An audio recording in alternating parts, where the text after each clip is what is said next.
আয়শা রাত ৩টায় উঠে সবার জন্য গরম গরম পরোটা আর কিমা রান্না করছিল।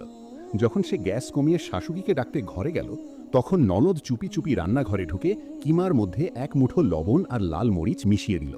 দস্তরখানে শাশুড়ি প্রথম লোকমা মুখে দিতেই রাগে ফেটে পড়লেন এবং বললেন, আরে বৌমা, কি বিষ খাইয়ে রোজা রাখাবে, এত লবণ?